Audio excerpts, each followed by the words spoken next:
Dear student, in this video, we will learn about the limitation of Bohr's theory.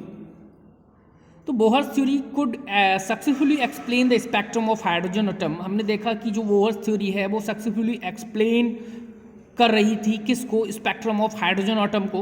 What it had following short coming. The first is means limitation. First limitation is this theory applicable only for hydrogen atom, means like a single electron atom. तो ये theory किस पे applicable थी? It applicable only for single electron species या atoms. It could not explain in the case of atoms with 2 or more electrons. मतलब 2 या 2 से more electron वाले एटम के लिए ये एक्सप्लेन नहीं कर सके. Next, it could not explain the fine feature of hydrogen atom. It could not explain the fine feature of hydrogen atom. ये फाइन फीचर हाइड्रोजन एटम को एक्सप्लेन नहीं कर सके. ठीक है. It could not explain why only circular orbit should be chosen. क्यों circular orbit को ही choose किया गया है जबकि न्यूक्लियस के अराउंड इलेप्टिकल ऑर्बिट भी पॉसिबल थे.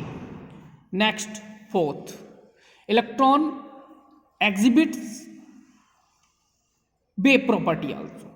इलेक्ट्रॉन क्या है? वेव प्रॉपर्टी रखता है ऑलरेडी. तो so orbit of electron can not be exactly defined as in Bohr's theory. इसलिए orbit of electron can not be exactly defined as a Bohr's theory. Next, 5, Bohr's theory does not tell anything about the relative intensity of the barrier spectral line. Various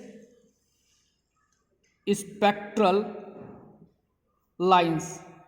ठीक है, various spectral lines थी. ठीक है, hydrogen spectrum में various spectral lines थी. उनकी intensity के बारे में ये हमें नहीं बता पाए. Intensities. This theory does not tell anything about the relative intensity. तो relative intensity of the various spectral lines of Bohr's theory predict only the frequencies of these lines.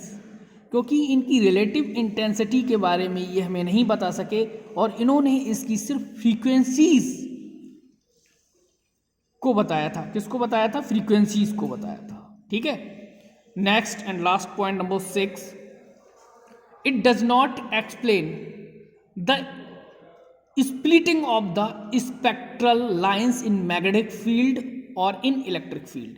Means it does not explain about Zeeman effect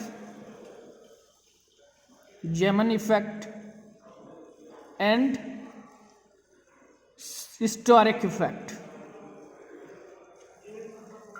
को define नहीं कर सके. Means that it does not explain the further splitting of the spectral lines in magnetic field means Zeeman effect and electric field means historic effect. Okay.